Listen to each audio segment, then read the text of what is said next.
Hello, Internet. So, it's Friday the 13th, and you're thinking, oh, we're doing a horror movie? No.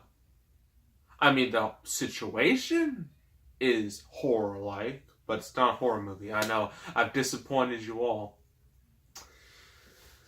But before we review, a couple things. I know some of you are probably like, are you going to see Hotel Transylvania 3? You going to see Skyscraper? No. Maybe Hotel Transylvania 3 if I'm really, really, really bored next week. If I'm just desperate for entertainment, I'll probably watch it and review it. Skyscraper, I'll probably just never watch, and I'll never feel guilty about it. And also, that Dragon Ball Z Saga's video did a lot better than I thought it would. Probably because it's Dragon Ball, and Dragon Ball's really popular right now.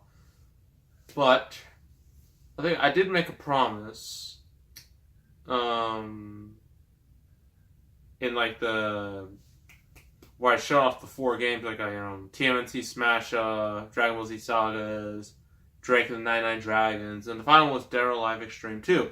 And I did say in that video, if we got to 50 subscribers, we would do it. I would release a gameplay video of it. We're at 49, so we're just gonna get one or two more. As long as we stay in the 50s, I will release that video to the world in its glory. Ugh. But anywho, review time. We're doing Liam Neeson because we haven't done enough of him, except episode 1, which was terrible. Doing a better movie from Liam Neeson that's not called Taken, and especially not the Taken sequels, because those are an abomination. Doing The Grey, where it's basically the pitch for this movie was Liam Neeson versus wolves, and then the studio looked at it and was like, "Yep, that's some real money. Boom, let's make it."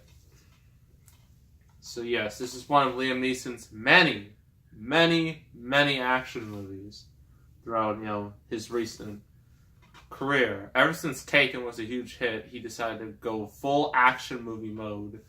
He did the Taken sequels, Unknown, this, Nonstop, Walk Among Tombstones, Run All Night, and recently The Commuter. So I thought it would be appropriate to do, some would say, the best of the bunch in The Grey. So, if you want to read the description, go right ahead. Got it? Or at least, I'm going to read it anyway. It doesn't really matter. So, Liam Neeson, Schindler's List, and from Taken. They're not going to mention episode 1. But that technically it is his biggest hit, but that was mainly because it was Star Wars, not because of him. Whatever. Stars as the unlikely hero, Ottaway. Okay. And it's undeniably a suspenseful and powerful survival adventure. After their plane crashed into the remote Alaskan wilderness, a roughneck group of oil drillers is forced to find a way back to civilization.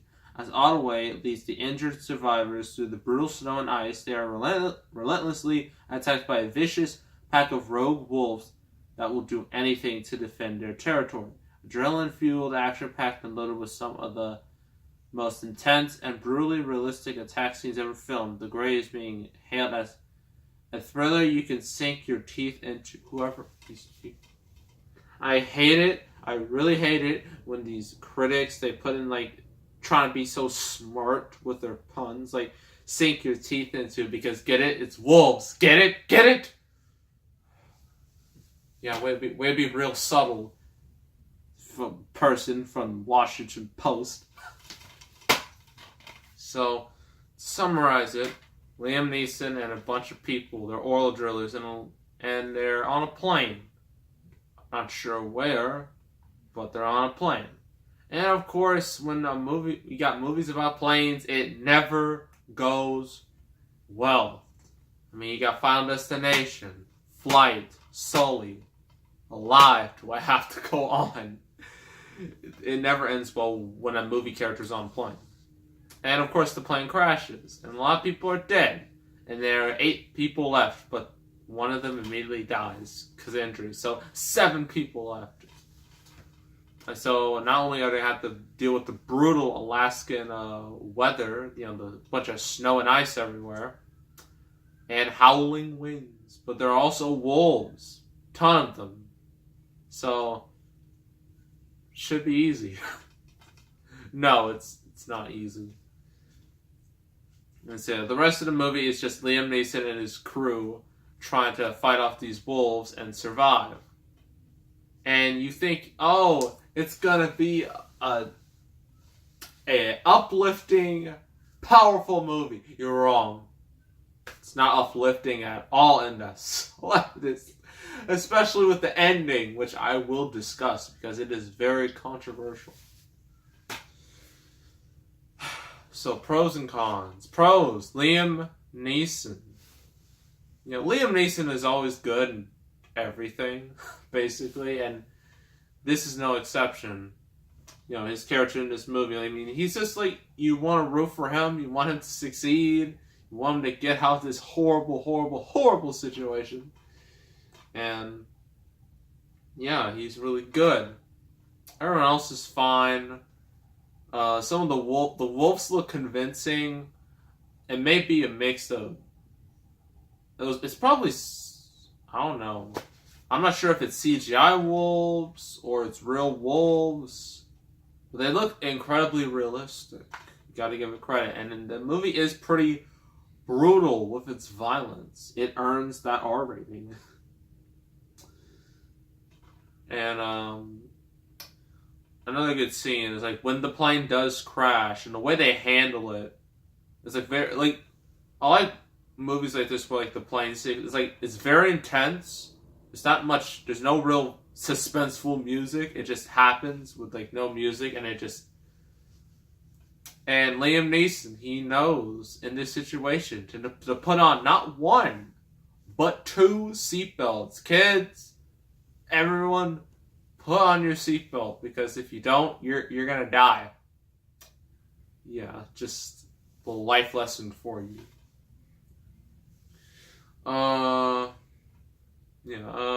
Cons. Some of the dialogue is very explicit.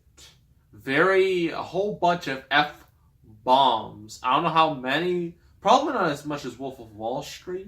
No, because that movie will never be topped when it comes to F-bombs all over the place. Well, that and the South Park movie. But there's a lot of them. And so if you are under the age of 15 or 14, don't watch this. Some of the characters may not be the most likable characters in the world. Just another heads up. And let's talk about the ending separately, because it is caused a very divided reaction, or a very bad reaction to the movie. Because the movie before that is really good, but the ending is where things take a bit of a turn.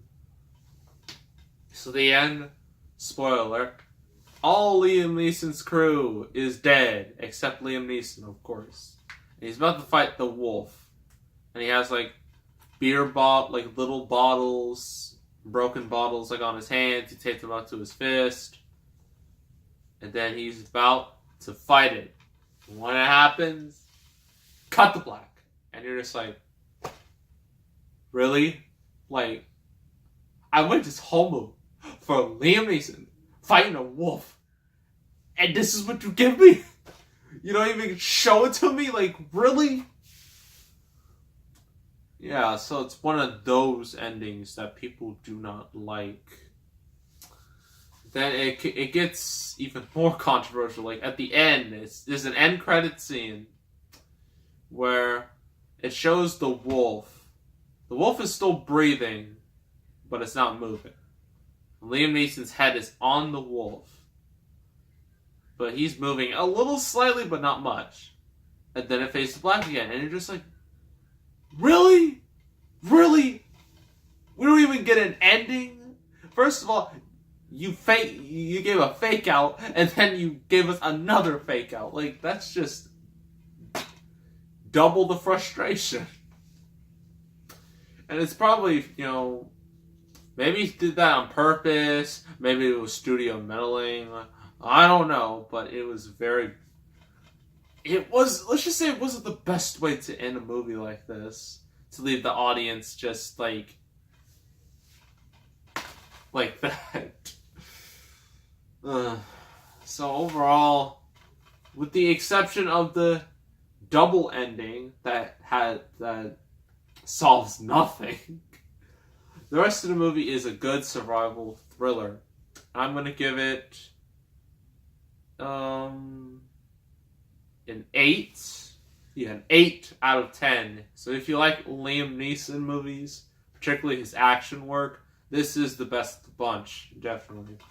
So that's The Grey, with its very controversial ending. That is just... I don't even know what to say about it. So next review is a sequel to a movie I literally just reviewed not too long ago. It's Kick-Ass 2.